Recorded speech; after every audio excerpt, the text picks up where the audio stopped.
প্রিয় দর্শক, the great world শোতে স্বাগত জানাচ্ছি। সাংস্কৃতিক বৈচিত্র্যে সমৃদ্ধ চীনের প্রতিটি অঞ্চলেই ভরপুর নিজস্ব উৎসব আর অনন্য ঐতিহ্যে।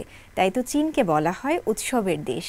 হালের ফ্যাশন জগৎ থেকে শুরু করে চলচ্চিত্র, শিল্প, সংস্কৃতি, নানামাত্রিক আয়োজন, চীনের নয়নাভিরাম প্রাকৃতিক সৌন্দর্য ও বৈচিত্র্যময় জীবনধারার গল্প সবকিছুই থাকছে আমাদের এই অনুষ্ঠানে। বরাবরের মতো আপনাদের সঙ্গে আছি আমি রওজে জাবিদ ঐশী।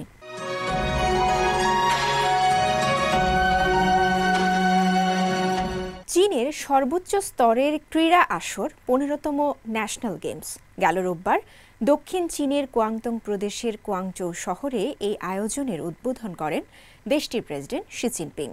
এই বছরের গেমসটি বিশেষ কারণ এটি প্রথমবারের মতো কুয়াংতং, হংকং এবং ম্যাকাও যৌথভাবে আয়োজন করেছে। এই আড়ম্বরপূর্ণ উদ্বোধনী আয়োজন আসলে কেমন ছিল দর্শক, চলুন সেটা দেখে নেই।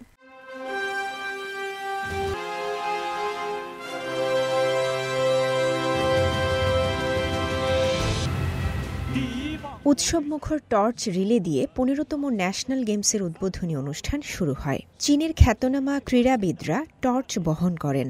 শেষ পর্যায়ে কুয়াংতংয়ের সু পিং থিয়ান, হংকংয়ের ছিওং খা লাং এবং ম্যাকাওয়ের লি ই মিলে মূল ক্যালড্রনে আগুন প্রজ্বলিত করেন, যা ভিড়কে পরিণত করে উচ্ছ্বাসে।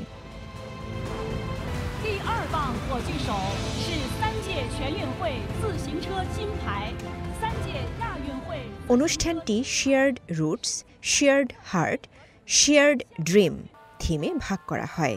উদ্বোধনী অনুষ্ঠানে সাংস্কৃতিক প্রদর্শনীর মাধ্যমে ৩ অঞ্চলের ঐতিহ্য ও আধুনিকতার মিল দেখানো হয়। 1000多年前，100多年前。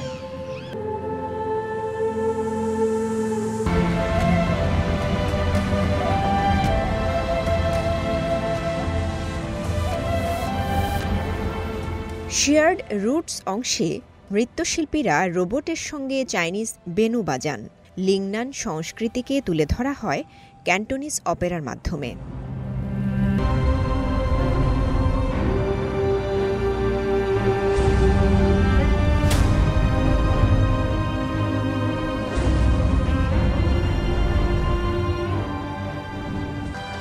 অগমেন্টেড এবং ভার্চুয়াল রিয়েলিটি প্রযুক্তি ব্যবহার করে ড্রাগন বোট রেসের দৃশ্যকল্প জীবনধারা পায়। অনুষ্ঠানটির মহাকাব্যিক সমাপ্তিতে ছিল কুয়াংতং, হংকং, ম্যাকাও, গ্রেটার বে এরিয়ার খ্যাতনামা শিল্পীদের সমন্বয়ে একটি মনোমুগ্ধকর পরিবেশনা।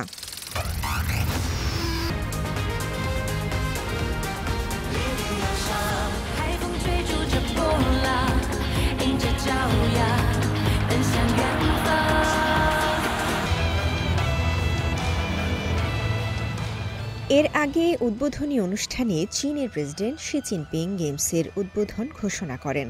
আন্তর্জাতিক অলিম্পিক কমিটির প্রেসিডেন্ট কিরস্টি কোভেন্ট্রি এবং honorary president for life Thomas বাখও অনুষ্ঠানে উপস্থিত ছিলেন।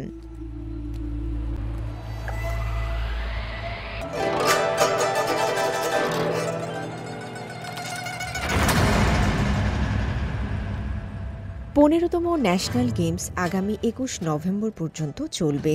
প্রতিযোগিতায় আছে ৩৪টি ক্রীড়া শাখা এবং ৪১৯টি ইভেন্ট। জনসাধারণের জন্য ২৩টি ক্রীড়া শাখায় ১৬৬টি ইভেন্ট রয়েছে। সংশ্লিষ্টরা মনে করেন এই গেমস ক্রীড়া, প্রযুক্তি এবং সাংস্কৃতিক ঐতিহ্যের মিলনের এক অনন্য উদাহরণ হিসেবে ইতিহাসে স্থান করে নেবে।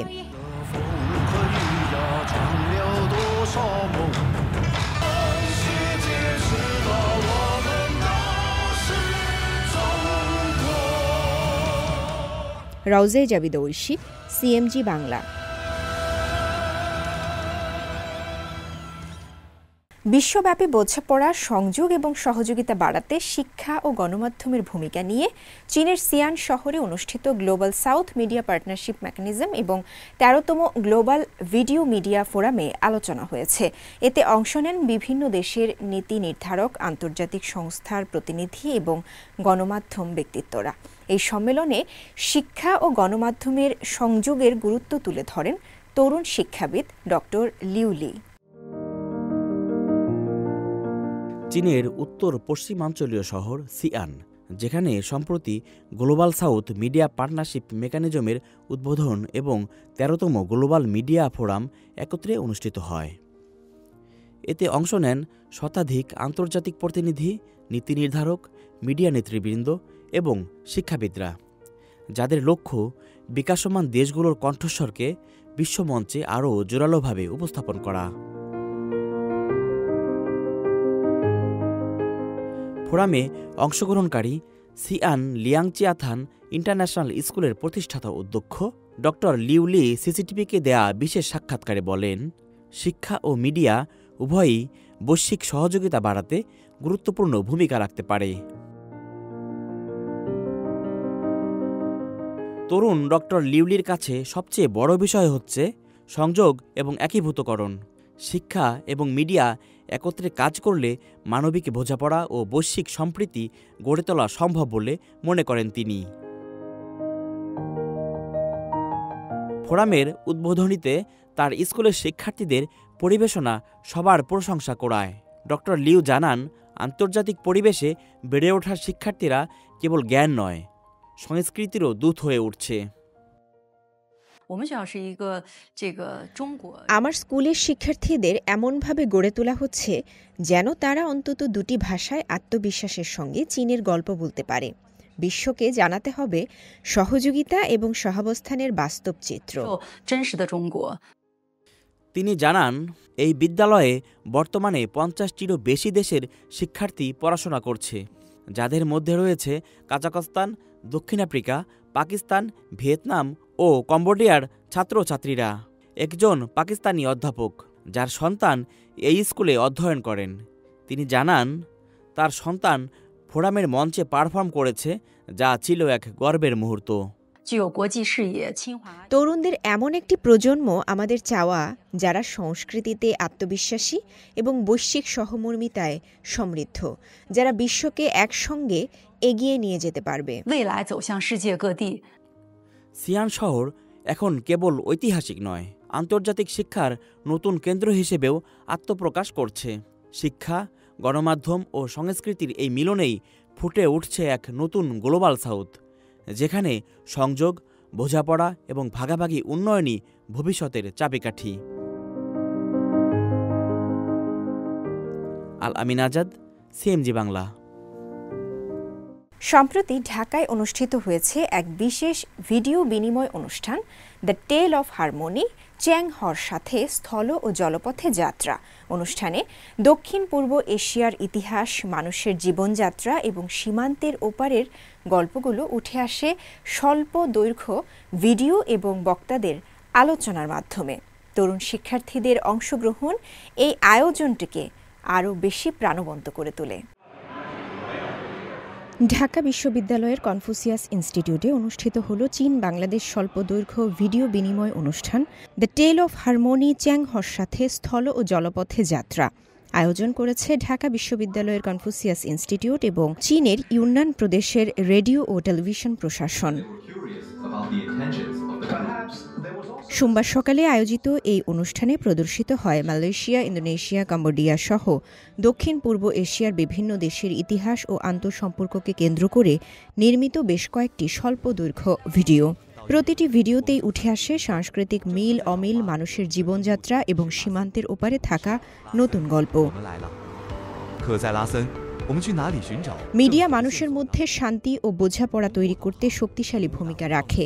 যদি সঠিক বার্তা ছড়িয়ে দেওয়া যায়, তাহলে আন্তদেশীয় সম্পর্কেও ইতিবাচক পরিবর্তন আনা সম্ভব বলে মন্তব্য করেন ঢাকা বিশ্ববিদ্যালয়ের গণযোগাযোগ ও সাংবাদিকতা বিভাগের সহযোগী অধ্যাপক শবনম আজিম। বক্তারা বলেন, ভিডিও কন্টেন্ট এখন শুধু বিনোদন নয়, এটি হয়ে উঠেছে মানুষের অভিজ্ঞতা শেয়ার করার গুরুত্বপূর্ণ মাধ্যম। তরুণ সৃষ্টিশীলদের জন্য এমন আয়োজন নতুন সম্ভাবনার দরজা খুলে দেয়। চ্যাং হ ৬০০ বছর আগে যে মূল্যবোধ ছড়িয়ে গিয়েছিলেন তা এখনও গুরুত্বপূর্ণ উল্লেখ করে ইউনান প্রদেশের রেডিও ও টেলিভিশন প্রশাসনের ডেপুটি ডিরেক্টর জেনারেল বলেন, সামাজিক যোগাযোগ মাধ্যম এখন ভিন্ন দেশকে কাছাকাছি নিয়ে আসে। বোঝাপড়া বাড়ালে সংঘাত কমবে, ভালোবাসা বাড়বে। 我们要通过讲述 সভ্যতা বিনিময়ের মাধ্যমে বৈচিত্র্যময় হয়, পারস্পরিক শিক্ষার মাধ্যমে সমৃদ্ধ হয়। আমরা চেংহর গল্প বলার মাধ্যমে সবাইকে জানাতে চাই যে সভ্যতার পারস্পরিক শিক্ষা ও বিনিময় খুব গুরুত্বপূর্ণ, কারণ চেংহা শান্তির দূত, মৈত্রীর দূত। তিনি চীনা ঐতিহ্যবাহী সংস্কৃতির সুষম ও প্রতিবেশীর সঙ্গে সহাবস্থানের চেতনার প্রতীক। আমরা আশা করি আজকের এই কার্যক্রম আয়োজনের মাধ্যমে দুই দেশের তরুণরা ভিডিও দিয়ে বিনিময়ের গল্প বলতে পারে, তরুণদের মধ্যে বিনিময় ও যোগাযোগ জোরদার করতে পারে, যাতে আরও বেশি বাংলাদেশি তরুণরা চীনের উন্নয়ন সম্পর্কে জানতে পারবে। চীনের শান্তি ও উন্নয়ন আমাদের প্রতিবেশী দেশের জন্যই, আরও সুন্দর বিশ্ব গড়ে তোলার জন্যই। বাংলাদেশ চীনের সুপ্রতিবেশী দেশ। আমরা আশা করি বাংলাদেশের মতো প্রতিবেশী দেশগুলো বেল্ট অ্যান্ড রোড ইনিশিয়েটিভের সুফল ভাগাভাগি করতে পারবে। 这个创造更加美好的世界。 আয়োজনে অংশ নেন ইউনান প্রদেশের গণমাধ্যম কর্মী, কনফুসিয়াস ইনস্টিটিউটের শিক্ষক, সাংবাদিক এবং বিশ্ববিদ্যালয়ের এক ঝাঁক তরুণ শিক্ষার্থী। প্রশ্নোত্তর সেশন ছিল অনুষ্ঠানটির অন্যতম আকর্ষণ, যেখানে অংশগ্রহণকারীরা নিজেদের অভিজ্ঞতা ও ধারণা তুলে ধরেন। বক্তাদের মতে চ্যাংহর ঐতিহাসিক নেতৃত্ব নতুন প্রজন্মকে মানবিকতা শেখাতে পারে। চ্যাংহর মানবিক আদর্শ ধারণ করতে পারলে আধুনিক বিশ্বেও শান্তি ও সমৃদ্ধির পথ সুগম হবে। আর এই চিন্তাভাবনা ছড়িয়ে দিতে গণমাধ্যমেই রাখতে পারে সবচেয়ে কার্যকর ভূমিকা। রাউজে জাবিদ ঐশী, সিএমজি বাংলা, ঢাকা। সম্প্রতি চীনে অনুষ্ঠিত রবীন্দ্রনাথ ঠাকুর ও কাজী নজরুল ইসলাম আন্তর্জাতিক সিম্পোজিয়ামে অংশ নেন বাংলাদেশের আন্তর্জাতিক মাতৃভাষা একাডেমির পরিচালক অধ্যাপক মোহাম্মদ আসাদুজ্জামান। চীন বাংলাদেশ সম্পর্ক এবং দুই কবির কবিতার অবদান সহ নানা বিষয় নিয়ে তিনি কথা বলেন সিএমজি বাংলার সাথে। বেইজিং থেকে বিস্তারিত জানাচ্ছেন আমাদের সহকর্মী জিনিয়া। আপনি রবীন্দ্রনাথ ঠাকুর এবং নজরুল ইসলাম আন্তর্জাতিক একাডেমিক সিম্পোজিয়ামে চীন এবং বাংলাদেশের মধ্যে সম্পর্ক এবং এই দুই কবির কবিতার প্রভাব নিয়ে আপনি একটি বক্তৃতা দিয়েছেন, এবং আপনার সুন্দর বক্তৃতা দেওয়ার জন্য আপনাকে ধন্যবাদ। আপনাকে ধন্যবাদ। আসলে আমি তো সেমিনারে এসেছি বিশ্ববিদ্যালয়ে, সেখানে আমার বিষয় ছিল কাজী নজরুল ইসলাম এবং রবীন্দ্রনাথের যে প্রভাব বাংলা সাহিত্যে এবং চীনের সাথে যে গভীর সম্পর্ক, রিলেশনে যে গুরুত্বপূর্ণ ভূমিকা রেখেছে সেই বিষয়গুলো নিয়ে বলেছে, এবং আন্তর্জাতিক মাতৃভাষা ইনস্টিটিউট কিভাবে এই সম্পর্ক আরও জোরদার করতে পারে, মানে এদেশের সংস্কৃতি, বাংলাদেশের সংস্কৃতি কিভাবে আরও গভীরতর করতে পারে সেই বিষয় নিয়ে আমি কথা বলেছি। প্রত্যেকটা লেখক বা কবি তারা কিন্তু আধ্যাত্মিক চিন্তা করেন, ভিতর থেকে চিন্তা করেন, সমাজ নিয়ে ভাবেন, সংস্কৃতি নিয়ে ভাবেন, এবং কাজী নজরুল ইসলাম এবং রবীন্দ্রনাথ ঠাকুর সে বিষয়গুলোই আসলে তাদের লেখায় প্রকাশ করেছেন। আমরা চীনের যদি ইতিহাস দেখি তাহলে এখানে কনফুসিয়াসের অবদান কিন্তু অনেক বড়, এবং তার আধ্যাত্মিক বিষয়ে তার ফিলোসফি, আমি মনে করি চীনের শক্ত মজবুত ভিত্তি যে তৈরি হয়েছে সেটা কিন্তু কনফুসিয়াসের উপরে। এমনটাই বাংলা সাহিত্যে যদি আমরা ধরি, কাজী নজরুল ইসলাম, ফরুক আহমেদ, রবীন্দ্রনাথ ঠাকুর, জসীমউদ্দিন, জীবনানন্দ দাশ, অনেক কবি আছে আমাদের, তারা আমাদের এই কবিতা দিয়ে, লেখা দিয়ে সমাজ সংস্কার হিসেবে কাজ করেছেন, সমাজকে পরিবর্তন করেছেন। কাজী নজরুল ইসলামের কবিতায় সাম্যবাদ প্রকাশিত হয়েছে, চেতনা প্রকাশিত হয়েছে, মানবতাবোধ প্রকাশিত হয়েছে, এবং অন্যায়ের বিরুদ্ধে যে বিদ্রোহ সব সময় প্রকাশিত হয়েছে। রবীন্দ্রনাথ তার লেখার মধ্যেও কবিতায় লিখেছেন যে এমন একজন কবি আসবে যে আসলে যে আমার যে অপূর্ণতা সেটি প্রকাশ করতে পারবে। এটি কিন্তু আসলে রবীন্দ্রনাথ নজরুলকেই নির্দেশনা দিয়েছিলেন, মানে নির্দেশ করেছিলেন। এই যে মানে রবীন্দ্র নজরুলের মধ্যে যে সম্পর্ক এবং লেখার ক্ষেত্রে একজন আরেকজনকে যে এত সম্মান করা, সেটি কিন্তু আমাদের সমাজে বিভিন্ন ক্ষেত্রে পড়েছে। এবং আধ্যাত্মিকতার কথা যদি বলি, রবীন্দ্র নজরুলের লেখা অনেকটা প্রভাব ফেলেছে আমাদের সমাজ সংস্কৃতিতে। আমরা যখন ব্যক্তিগত জীবন থেকে রাষ্ট্রীয় সাহিত্যিক জীবন বিভিন্ন বিষয় নিয়ে কথা বলি, প্রত্যেকটা ক্ষেত্রে কিন্তু রবীন্দ্রনাথ এসে হাজির হয়। আমরা যখন বিদ্রোহীর কথা বলি, বিপ্লবের কথা বলি, তখন আমাদের সামনে হাজির হয় আমাদের জাতীয় কবি কাজী নজরুল ইসলাম। 2024 সালে যে আমাদের একটি সরকার আন্দোলন হলো পতনের, সেখানে নজরুলের কবিতা কিন্তু আমাদের বারবার আমাদের সামনে এসেছে। আন্তর্জাতিক মাতৃভাষা একাডেমির পরিচালক হিসেবে এই দুই কবির উপর ভবিষ্যতে আন্তঃসীমান্ত এবং আন্তঃবিষয়ক গবেষণার ক্ষেত্রে আপনার প্রত্যাশা কি? আন্তর্জাতিক মাতৃভাষা ইনস্টিটিউট আসলে পৃথিবীর সব ভাষা নিয়ে কাজ করে, ভাষা উন্নয়ন নিয়ে কাজ করে, সাহিত্য উন্নয়নের কাজ করে, এবং একই সাথে যে সাহিত্যগুলো খুব উন্নত পৃথিবীর, সেই সাহিত্যগুলো বিভিন্ন ভাষায় অনুবাদ করে আন্তর্জাতিক মাতৃভাষা ইনস্টিটিউট। কাজে আমি আন্তর্জাতিক মাতৃভাষা ইনস্টিটিউটের পরিচালক হিসাবে মনে করি বাংলাদেশ এবং চীনের বিভিন্ন লেখকদের, গুরুত্বপূর্ণ সাহিত্য বাংলা সহ বাংলা, চাইনিজ এবং ইংরেজি ভাষায় অনুবাদ করা দরকার। নজরুল ইসলাম, জীবনানন্দ দাশ, জসীমউদ্দিন এবং রবীন্দ্রনাথের কবিতা লেখা চীনা ভাষায় ইতিমধ্যেই প্রকাশিত হয়েছে, অনুবাদ হয়েছে। কিন্তু আমি মনে করি নজরুলের যে বিশাল ক্ষেত্র সাহিত্যের অনেক কিছুই কিন্তু প্রকাশিত হয় নাই, অনুবাদ হয় নাই, সেটি করা দরকার। আমি এখানে যে এসেছি, আমি এম্বাসির সাথে কথা বলেছি, আন্তর্জাতিক মাতৃভাষা ইনস্টিটিউট কীভাবে কাজ করতে পারে এই বিষয়গুলো নিয়ে, অনুবাদ সাহিত্য কীভাবে আরও গুরুত্বপূর্ণ ভূমিকা রাখতে পারে, এবং অনুবাদের মাধ্যমে বাংলাদেশ এবং চীনের যে সাহিত্য, সেই সাহিত্যকে আমরা বিশ্ব দরবারে ছড়িয়ে দিতে চাই, সেটি নিয়ে কাজ করব, সেটা আমি প্রত্যাশা রাখছি, এবং এটি নিয়ে আমার কার্যক্রম অব্যাহত আছে। যেটা আমি অনুবাদের কথা বললাম, মেশিন ট্রান্সলেশনের মাধ্যমে একটা আর্কাইভ তৈরি করে সেখানে নজরুল সাহিত্য, রবীন্দ্রনাথ, জীবনানন্দ দাশ, জসীমউদ্দিন, ফরুক আহমেদ, অথবা আমাদের আরও যারা বিখ্যাত কবি আছে তাদের কবিতাগুলো অনুবাদ করে, এবং একই সাথে চাইনিজ বিখ্যাত সাহিত্যিক আছে এবং তাদের যে বড় বড় কাজ, সেই কাজগুলো অনুবাদ করে ডিজিটাল একটি প্ল্যাটফর্ম তৈরি করা দরকার, ডিজিটাল একটা আর্কাইভ তৈরি করা দরকার, যেখানে চাইনিজ সরকার এবং বাংলাদেশ সরকার যৌথভাবে এই প্রজেক্টটা গ্রহণ করতে পারে। আন্তর্জাতিক মাতৃভাষা ইনস্টিটিউট থেকে আমার মনে হয় এই সম্পর্কটা দিনের পর দিন বাড়বেই, এবং আমাদের সাহিত্য, আমাদের সংস্কৃতি পৃথিবীর বুকে ছড়িয়ে যাবে। যৌথভাবে আমরা কাজ করব এই কাজের মধ্য দিয়ে। উত্তর পশ্চিম চীনের সিনচিয়াংয়ের কুয়োছেং কাউন্টির হুইইউয়ান প্রাচীন নগরী বহন করছে অশান্ত ইতিহাস আর গৌরবময় অতীতের সাক্ষ্য। চিং সাম্রাজ্যের সময় এটি রূপ নেয় সামরিক, প্রশাসনিক ও বাণিজ্যিক কেন্দ্র হিসেবে। সম্রাট ছিয়ানলং 1762 সালে এখানে নিযুক্ত করেন ইলি জেনারেল, যিনি ছিলেন সিনচিয়াংয়ের সর্বোচ্চ পদাধিকারী।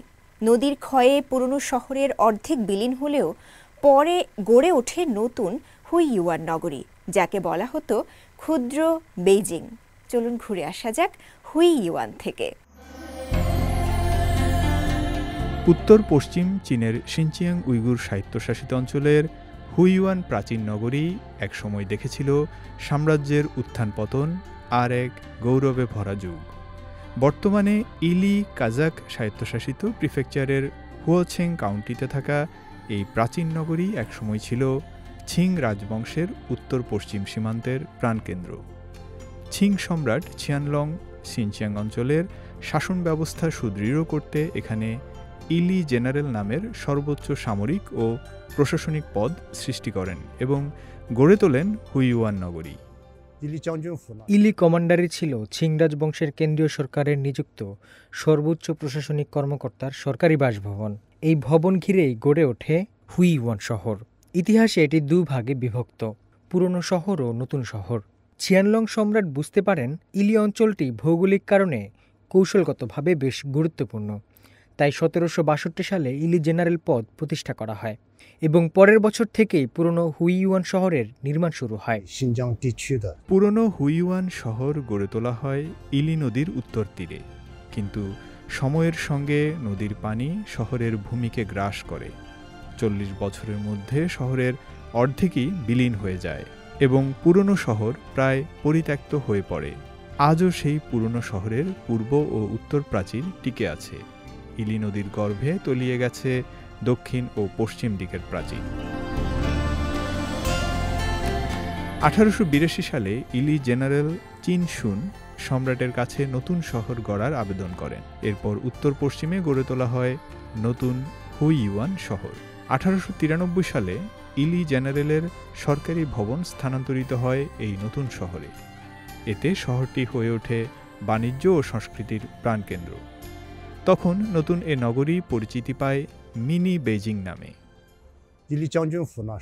ওই সময় পুরনো ও নতুন হুইওয়ান দুই শহরের ছিল নানা প্রশাসনিক ভবন। এখন কেবল ইলি কমান্ডারি, ঘণ্টা ও ড্রাম টাওয়ার আর উত্তর রাস্তায় প্রশাসনিক দপ্তর দেখা যায়। আজও ইলি কমান্ডারি ও হুই ইউয়ান প্রাচীন নগরী দাঁড়িয়ে আছে চীনের উত্তর পশ্চিম সীমান্তে কেন্দ্রীয় সরকারের ঐতিহাসিক শাসন ব্যবস্থার জীবন্ত সাক্ষী হয়ে। ফয়সাল আব্দুল্লাহ, সিএমজি বাংলা। প্রিয় দর্শক, দ্য গ্রেট ওয়াল শো আজ এ পর্যন্তই। আমাদের অনুষ্ঠানটি টেলিভিশনের পাশাপাশি সোশ্যাল মিডিয়ার মাধ্যমে দেখতে www.facebook.com/cmg বাংলা এবং ইউটিউব চ্যানেল সিএমজি বাংলাতে ভিজিট করতে পারেন। পরবর্তী পর্বে নতুন কোনো আয়োজন নিয়ে দেখা হবে আপনাদের সঙ্গে। সে পর্যন্ত সবাই ভালো থাকুন, সুস্থ থাকুন। চাইছিয়ে